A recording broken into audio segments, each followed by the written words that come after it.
Or about chapter 20. It says this: the capture of Rabbah.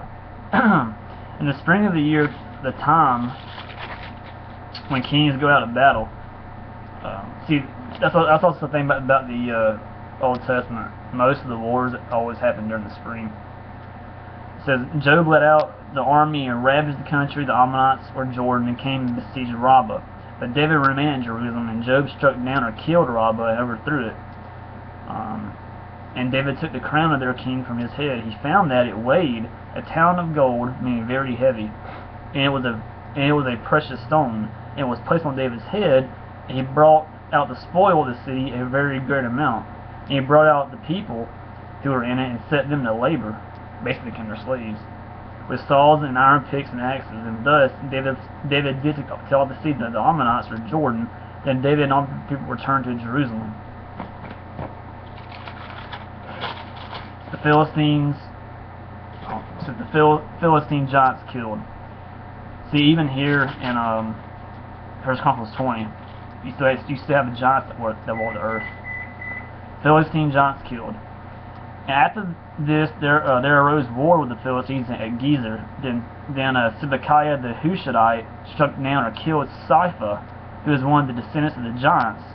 And the Philistines were subdued. And there was again war with the Philistines, and Elhanan, the son of Jair, struck down Lami, or killed Lami, the brother of Goliath, the Gibeonite, the shaft of whose spear was like a weaver's beam, meaning a huge spear. And there was again war at Gath, where there was a man of a great stature, mainly another giant, who had 6 fingers on each hand and 6 toes on each foot, 24 in number. And he also was descended from the giants. And when he taunted Israel, Jonathan, the son of Shemaiah, David's brother, killed him. These were descendants from the giants in Gath, and they fell by the hand of David and by the hand of his servants. See, these giants didn't stand no match to God's country, Israel, of course, to the Jews, because the Jews had God on his side, and the giants were no match to God, of course. So that's chapter 20. They have a map here.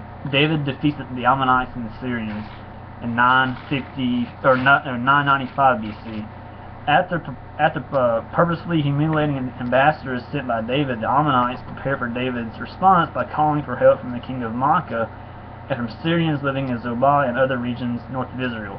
When David's commander Job defeated these forces, the Syrians called for more troops from beyond the Euphrates River and attacked David at Helam.